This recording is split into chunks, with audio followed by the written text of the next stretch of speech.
삼성전자가 AMD 차세대 3나노 수주를 받을 수 있지 않을까, 그런 기대감이 있고요. 디스플레이 쪽은 아이패드 관련돼서는 수혜를 받을 수밖에 없는 거고, 스마트폰 관련돼서 5,500만 대 예상하는데 상반기보다는 하반기에 훨씬 기대감이 높고요. AI 서버 인프라 투자 붐이 지속되면 일반 메모리 반도체 쪽에서는 하이닉스보다는 삼성전자가 최대 수혜를 받을 것이다. 삼성전자 최근에 외국인 순매수 1등이잖아요. 8조 순매수한 가격이 평균 7만 7, 8천 원 될 것 같은데, 그러면 AMD 관련돼서 수주가 조금씩 늘어난다는 삼성전자의 얘기를 미루어 봤을 때 올해 하반기가 중요할 것 같습니다. 만약에 삼성이 엔비디아가 연이은 상승세에 최근에 세계시총 1위를 달성하기도 했었는데요. 덩달아 엔비디아의 수혜주들도 주가에 큰 상승을 보였습니다. 엔비디아와 엔비디아의 수혜주들의 현 상황이 어떻고 주가 수준은 어느 정도인지 좀 궁금합니다. 먼저 이 표 띄워주실 건데요. 네, SK증권하고 트렌드포스 자료를 참고했는데 매출 비중에서 차지하는 비중 10%가 안 돼요. 그러니까 내년 기준으로 이제 10%가 된다는 거고요. 요거는 이제 하이닉스하고 아마 삼성전자 평균 낸 것 같습니다. 근데 HBM이 늘어나면요, HBM이 기존 캐파를 잠식하거든요. 이 커머디티 캐파 로스라고 하는데, 커머디티 캐파, 그러니까 일반 메모리 반도체 쪽이 공급이 타이트해지면서 전공정 신규 투자가 불가피한 상황인 거고요. 그 다음에 HBM 초과 수요가 생각보다 그렇게 엄청 드라마틱하지는 않아요. 사실은 올해 HBM 수요 대비 공급이 딸리는 게 15% 정도 차이 나는 거고, 25년도 기준으로 11%니까 막 이게 40% 50% 이렇게 차이 나는 상황은 아닌 거죠. 앞으로 26일날 이제 마이크론 2분기 실적 발표, 그래 7월 초에 나오는 삼성전자 실적 발표, 그 다음에 이제 하이닉스 실적 발표 보면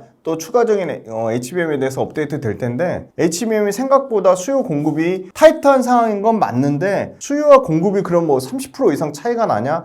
그런 상황은 아닌 것 같고요. 그 다음에 일반적으로 보면 이제 PC가 있고 서버가 있고 휴대폰 있죠. 내년 말에 윈도우 10 서비스가 종료됩니다. 그리고 드디어 마이크로소프트의 생성형 AI가 탑재된 코파일럿 PC, 요게 출시되거든요. 그리고 앞으로 초개인화된 AI 서비스 때문에 AI PC 탑재가 개인 PC에도 AI PC가 일어나면 D램의 출하량이 늘어날 것으로 보이거든요. 그리고 HBM 때문에 HBM의 그 웨이퍼 다이가 그냥 일반 DDR5보다 60% 이상 커요. 그러면 웨이퍼당 이 넷 다이가 감소를 하는 거죠. 생각을 해보세요. 그러니까 HBM 때문에 일반 D램의 캐파가 계속 줄어드는 겁니다. 근데 D램 내 HBM은 올해 예상되는 거는 8%에서 삼성전자, 하이닉스, 마이크론 평균 21%까지 증가한다고 하니까 HBM이 엄청 수요 캐파가 타이트할 것처럼 생각하지만 HBM 하는 것 때문에 일반 D램 쪽 수요 캐파가 훨씬 더 타이트한 모습이 나타나지 않을까? 그래서 일반 D램은 삼성전자도 굉장히 소극적으로 투자를 하고 있고, 그래서 저는 하이닉스가 HBM의 최대 수혜인 건 맞고, 여태까지 주가가 계속 신고가 영역을 나타내면서 가파르게 요거 표 띄워주실 건데, 외국인이 아까 삼성전자 거의 8조, 하이닉스 4조 순매수 했거든요. 외국인이 거의 땡겼는데, 그러면 여기서 엔비디아의 최대 수혜주라고 할 수 있는 하이닉스가 계속 좋으려면 저는 HBM 좋은 거는 이미 주가에 반영돼서 다 알겠고, 하이닉스가 일반 메모리 반도체랑 D램하고 낸드 쪽에서 좋아져야 돼요. 자, HBM 추가적으로 말씀드리면 HBM 출하량 2배 증가한 거 주가에 저는 어느 정도 반영이 됐다고 보는 게 좀 합리적일 것 같고요. HBM 수요 증가 말고 그러면 일반 D램하고 낸드 쪽은 어떠냐? 중요한 게 이 가장 회복이 늦은 게 하이닉스의 이 솔리다임이라는 자회사의 저장 장치거든요. SSD. 근데 이 SSD 엔터프라이즈 기업 쪽 회복되는 거는 하이닉스보다 오히려 삼성전자가 훨씬 수혜를 받습니다. 그게 팩트인 것 같고요. 그 다음에 두 번째는 낸드 쪽. 낸드 쪽 관련돼서 하이닉스가 낸드의 가격이 삼성전자 포함해서 분기별로 지금 15%에서 25% 가격이 계속 올라가고 있어요. 계속 올라가고 있는데 메모리 가격, D램하고 낸드 선물 가격의 프리미엄은 역대 최저 수준으로 떨어져 있거든요. 그러니까 DDR5도 그렇고 낸드도 그렇고 역대 최저 수준의 현물 가격하고 선물 가격의 차이가 있는 거죠. 그러면 결국은 D램하고 낸드가 업황이 계속 좋아지면 이 프리미엄이 급격하게 줄어들어서 현물 가격이 순차적으로 계속 올라갈 수밖에 없는 상황입니다. 그리고 일반 텍사스 인스트루먼트나 이런 산업용 반도체 칩 메이커의 전방 수요도 회복 국면에 있거든요. 그리고 D램하고 낸드 모두 고객사 재고가 마무리 단계가 있기 때문에, 그리고 상대적으로 미국이 중국한테 반도체 관세율을 25%에서 50%로 올렸거든요. 그러니까 이 반도체도 대중 반사 수혜를 어떻게 보면 좀 볼 수 있는 거죠. 그래서 저는 하이닉스가 뭐 HBM 잘하는 거 알겠고 HBM 출하량 2배 늘어나는 것도 알겠고 하이닉스가 지금 엔비디아가 하반기에 블랙웰 말고 26년에 루빈이란 엔비디아 플랫폼 여기서 아마 HBM 칩이 8개 들어가는 게 12개로 4개 이상 추가적으로 더 늘어난다고 하고 HBM4 탑재 계획도 내년에 하이닉스가 가장 많은 양을 양산할 것이라고 해서 AI GPU 관련된 엔비디아 로드맵 관련돼서 이런 부분이 계속 하이닉스 주가를 부양하는 모습을 나타내고 있는데 그런 부분은 상당 부분 반영됐다. 그래서 하이닉스가 더 추가적으로 가려면 일반 D램과 일반 낸드 쪽에서 수요가 계속 올라와야 되고 가격이 떨어지지 않아야 되고 재고가 빠르게 줄어야 된다. 그렇게 보고 있고요. 오히려 하이닉스보다 TSMC가 어떻게 보면 스마트폰 쪽에 부진에도 불구하고 3나노, 5나노 최첨단 미세 공정이라고 하는 선단 공정에서 지속적으로 엄청나게 수요 4월 달에 60%, 5월 달에 30%, 그리고 2분기 매출도 가이던스를 30% 초과하는 상황이기 때문에 3나노가 아마 5% 이상 가격을 인상할 것 같고요. 대만의 TSMC의 파운드리 이 최첨단 공정 코어스라고 하는 코어스 캐파가 아마 가격을 10에서 20% 정도 인상할 건데 10에서 20% 인상해도 엔비디아는 우린 TSMC에 대한 절대적인 신뢰를 잃지 않겠다. 그렇게 하면서 사실은 하이닉스보다 TSMC가 더 어떻게 보면 사실 투자에는 국경이 없는 거거든요. 더 강력한 TSMC의 어떻게 보면 여러 가지 그 모멘텀이 하이닉스보다는 훨씬 세지 않나 그렇게 보고 있고요. 오히려 지금 그 TSMC한테 발주를 주는 엔비디아 외에도 애플, 마이크로소프트, 구글, 아마존, 메타 다 각자의 칩을 만들려고 하고 있는데 이 칩을 만드는 최첨단 공정을 할 수 있는 삼성전자와 인텔 파운드리가 생각보다 이 TSMC만큼의 공정 수율이 안 나오기 때문에 굉장히 지금 TSMC 쪽으로 계속 공급이 몰리는 수요가 쏠리는 상황이 될 수밖에 없는 거고요. 엔비디아도 계속 신규 칩을 개발합니다. 아까 말씀드린 루빈 플랫폼도 있고 블랙웰 기반의 AI 최첨단 블랙웰 200 그것도 있고요.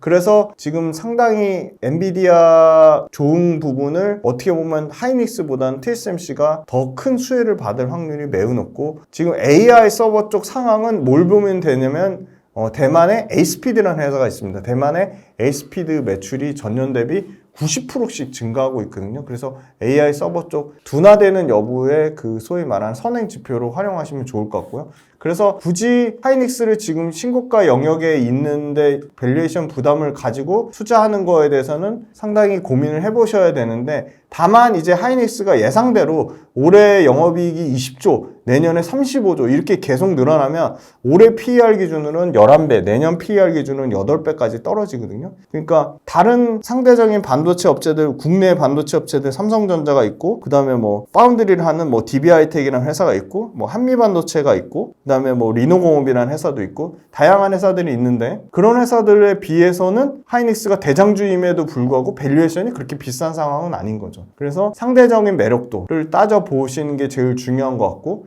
실적의 증가폭이 그 정도 나오냐 그렇게 보셔야 돼요. 하이닉스는 이미 HBM이 매출 비중에서 상당 부분을 차지하기 때문에 HBM이 여기서 더 성장 모멘텀으로 작용하려면 계속 하이닉스의 HBM을 엔비디아가 독점으로 써야 되는데 그럴 이유가 없는 거죠. 엔비디아는 하이닉스랑 삼성전자랑 계속 경쟁시키고 심지어 마이크론에도 지금 물량을 주고 있습니다. 그래서 하이닉스는 앞으로 HBM 관련돼서 경쟁에서 시장 침투를 뺏길 일만 남았고요. 삼성전자는 HBM 관련된 매출이 반영도 안 됐을 뿐더러 엔비디아 지금 칩을 납품을 못하고 있으니까 그거에 관련돼서 AI 반도체 그리고 HBM 관련돼서 철저하게 소외가 됐기 때문에 밸류에이션도 훨씬 더 부담이 없는 상황이라서 삼성전자랑 하이닉스랑 상대적인 매력도를 계속 비교해 보시면 좋을 것 같고요. 삼성전자 계속 부정적으로 언론에서 엔비디아 칩 못 받을 거야, 엔비디아로부터 수주를 못 받을 거야 얘기하고 있지만 엔비디아 젠슨왕 대표가 나와서 삼성하고 관계 끝난 거 아니다라고 분명히 얘기했기 때문에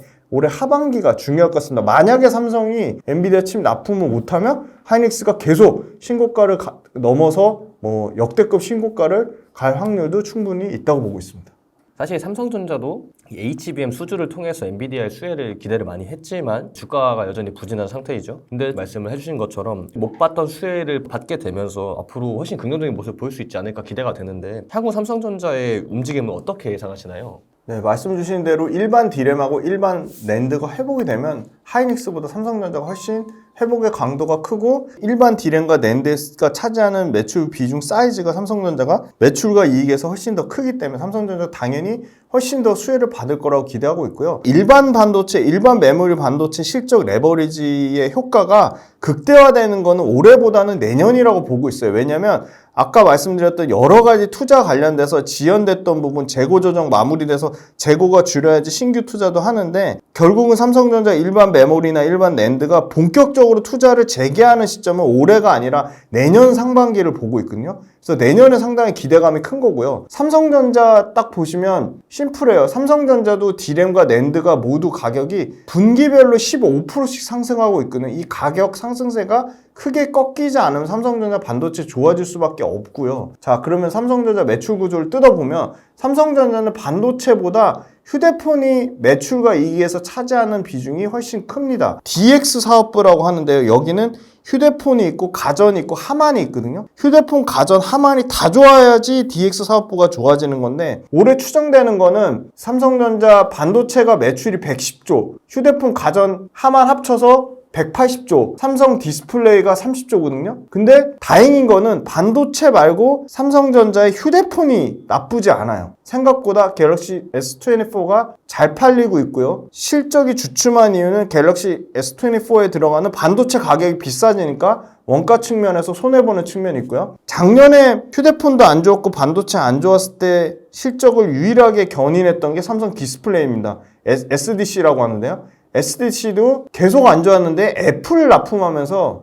애플 신규 아이패드 나오죠. 아이폰 신규 폰 나오죠. 그거 관련된 수혜를 SDC가 받을 수밖에 없다. 그래서 올해 예상되는 거는 이익에서는 38조 예상했는데 반도체가 20조. 근데 메모리 20조 나는 거를 이 비메모리 파운드리에서 깎아 먹어서 19조 정도 예상하고요. 그 다음에 휴대폰이 포함된 이 DX 사업부가 13조입니다. 13조인데 여기서 휴대폰이 11조 거의 70% 이상 차지할 거로 보이고 삼성 디스플레이가 하반기에 드라마틱하게 이익이 회복되면서 한 4조 3천억까지 이익이 회복되는 구조다. 그래서 총 38조 정도 이익을 예상하는데 이 정도 이익이 나오는 게 중요할 것 같고요. 내년에 그러면 얼마나 개선되냐? 내년에 아까 25년도에 메모리 반도체가 실적 레버리지 극대화되는 사이즈라고 하니까 내년에 반도체가 120조. 그러니까 올해 110조에서 그래도 10% 이상은 내년에 반도체가 좋아지는데 내년에 기대되는 거는요. 메모리가 90조인데 이 파운드리, 비메모리 쪽에서 30조 이상의 매출이 나온다는 겁니다. 올해 파운드리 예상되는 거는 10조 중후반에서 지금 30조까지 비메모리가 늘어난다는 거니까 내년에 비메모리가 엄청나게 커지지 않을까 그런 기대감이 있고요. 파운드리 쪽. 그 다음에 휴대폰이 190조 중에 125조. 그러니까 가전하고 하만 다 합쳐서 190조인데 휴대폰만 125조. 그 다음에 이 삼성 디스플레이가 32조. 그래서 총 매출은 25년도면 한 340조에서 350조까지 매출 회복될 것 같고요. 이익은 46조. 그런데 이익 46조 중에 반도체가 25조인데 여기서 기대하는 거는 파운드리가 5천억 올해 적자 예상되잖아요. 근데 내년에는 최소 2조 이상의 영업이익이 회복될 거다. 그래서 삼성전자는 그 수율 때문에 계속 문제가 됐던 파운드리까지도 내년에는 연에 영업이 2조 내는 메모리와 비메모리 파운드리가 모두 좋아지는 가장 최대 수혜를 받을 거라고 보고 있고요. 하반기에 이제 차곡차곡 디램하고 낸드 쪽 일반 증설을 하는데 HBM 때문에 또는 최첨단 미세화 공정 때문에 디램하고 낸드 쪽 자연 감산분까지 계속 쇼티지 상황이다. 그래서 아마 이 디램이 어느 정도까지 캐파가 축소되냐면 22년 4분기 기준에 75% 정도까지 축소된 거예요. 그러니까 생산 캐파가 자연감산분까지 포함하면 거의 25% 넘게 그냥 축소된 거죠. 그럼 요거 기본적으로 25% 줄어든 캐파를 정상 수준까지만 올려도 25% 캐파분에 대한 매출 증가가 일어나는 거고요. AI 이제 학습하고 추론이 있는데 지금 AI 학습 관련돼서 계속 기대치가 올라가고 있잖아요. 이 AI 학습을 필요한 엄청난 양의 데이터를 저장하기 위한 이 SSD가 필요합니다. 근데 이 SSD가 지금 AI 학습량, 데이터 학습량 때문에 최소 8테라에서 최대 64테라의 SSD가 필요한데요. 그러면 64테라까지 보유한 거는 삼성전자가 가장 압도적인 생산 캐파고요. 그래서 삼성전자가 이 HBM 말고 일반 이 SSD 여기 최대 수혜를 받을 수밖에 없고요. 그 다음에 HBM이 엄청나게 전력을 소모하기 때문에 이 저전력 반도체라고 하는 LPDDR4, LPDDR5 그래서 이 저전력 반도체도 쪽도 삼성전자가 점유율이 57%에서 58%까지 나오거든요. 그러니까 이 저전력 반도체 수혜도 엄청나게 좋아질 일만 남은 거고요. 그 다음에 기존의 뭐 레거시라고 하고 있는 이제 DDR5로 다 바뀌었는데 DDR3 조금 말씀드리면 DDR3도 아예 안 쓰는 건 아니니까요. DDR3 삼성전자 생산 중단했고요. 하이닉스의 중국 우시 공장에 DDR3를 DDR4로 전환했고요. 마이크론도 DDR3를 아예 공급을 축소시켜버렸어요. 그래서 DDR3, DDR4가 쇼티지가 나올 수 있는 상황이고요. 그래서 D램에 대한 수급 불균형이 심화되니까 수급 불균형이 깨졌으니까 D램도 계속 가격 상승에 압박을 받겠죠. 그럼 삼성전자 기준으로는 HBM 매출이 내년대도 10% 언더예요. 그러니까 삼성전자는 결국 일반 D램과 일반 낸드 쪽에서 계속 좋아져야 되고 그 다음에 이익을 깎아먹는 파운드리가 내년에 그럼 2조 가까이 영업이익이 회복이 되냐. 삼성전자의 1분기 메모리 영업이익률은 18%인데 지금 HBM 이익률은 40% 가까이 나온단 말이죠. 그러면 내년 기준으로 삼성전자 HBM 기준이 10%까지만 올라와도 삼성전자 이익률은 25%가 넘어가게 될 수밖에 없습니다. 그러면 HBM 기준으로 25년에 10%에서 15% 올랐을 때 삼성전자 메모리 사업부의 영업이익률이 25% 올라온다고 하면 삼성전자 26년에 만약에 HBM 비중이 하이닉스처럼 뭐 30%에서 뭐 40%까지 올라온다. 그러면 삼성전자 메모리 사업부 영업이익률도 27%에서 30% 가까이 올라올 수 있는 거죠. 그런 기대감이 삼성전자는 계속 살아있는 거고요. 하반기에, 올해 하반기에 당장 D램 가격 계속 인상될 거고요. 낸드 쪽도 가격이 계속 인상될 겁니다. 그러면 일반 D램과 낸드는 HBM 때문에 수요 공급은 계속 타이트해. 가격은 계속 올라가는 상황이고요. 엔비디아는 못 받았지만 AMD 쪽에서 이 차세대 트랜지스터 3나노 GAA 공정, 게이트 올 어라운드 공정을 계속 언급하고 있거든요. 그러면 AMD 관련돼서 수주가 조금씩 늘어난다는 삼성전자의 얘기를 미루어 봤을 때 AMD 차세대 3나노 게이트 올 어라운드 삼성전자가 수주를 받을 수 있지 않을까 그런 기대감이 있고요. 그 다음에 SDC 쪽, 디스플레이 쪽은 아이패드가 생산하고 점유율 쪽에서 계속 숫자가 좋아지고 있습니다. 그러면 아이패드 관련돼서는 최대한 삼성전자가 수혜를 받을 수밖에 없는 거고 스마트폰 관련돼서 대략 5,300만 대에서 5,500만 대 예상하는데 전작 대비해서 현재까지는 월에 100만 대는 아니고 누적적으로 100만 대 정도 더 파는데 가격이 중요한데 가격이 평균 단가가 7% 이상 올라왔습니다. 가격 올라왔는데 반도체 가격도 같이 올라오는 바람에 원자재 가격까지 상승한 거거든요. 그래서 이 부분 관련돼서 판매 가격이 원재료 가격 올라오는 걸 얼마나 상쇄하는지 여부에 따라 휴대폰 사업부 이익률이 좋아지지 않을까 그렇게 보고 있어서 상반기보다는 하반기에 훨씬 기대감이 높고요. AI 서버 인프라 투자 붐이 지속되면 일반 고용량 메모리 반도체에도 계속 수요 공급이 쇼티지 상황이 노릴 건데 일반 메모리 반도체 쪽에서는 다시 한번 하이닉스보다는 삼성전자가 최대 수혜를 받을 것이다. 밸류에이션 10년 평균 PBR이 1.5배면 지금 삼성전자 최근에 그래도 좀 주가가 아까 보시면 외국인 순매수 1등이잖아요. 8조 순매수한 가격이 다 7만원 중후반부터 8만원 초반이에요. 그러니까 평균 뭐 7만 7, 8천 원 될 것 같은데 그 가격 대비 지금 뭐 오른 게 없잖아요. 오히려 삼성전자가 훨씬 더 여력이 있다. 근데 그 중요한 거는 HBM 말고 일반 D램과 낸드 쪽에서 HBM에 대한 기대감은 삼성전자는 아예 없으니까 일반 D램과 일반 낸드 쪽에 가시적인 가격 올라가는 거 말고 재고 떨어지고 캐파 늘리고 그런 부분에 대한 모멘텀 글로벌적인 쓰는 업체들 수요업체들 아까 AI PC도 말씀드렸잖아요. 그런 부분에 대한 모멘텀이 계속 뭐 기사화되거나 이슈가 돼야지 삼성전자가 좀 주가가 좀 탄력적으로 반응을 보이지 않을까 그렇게 보고 있습니다.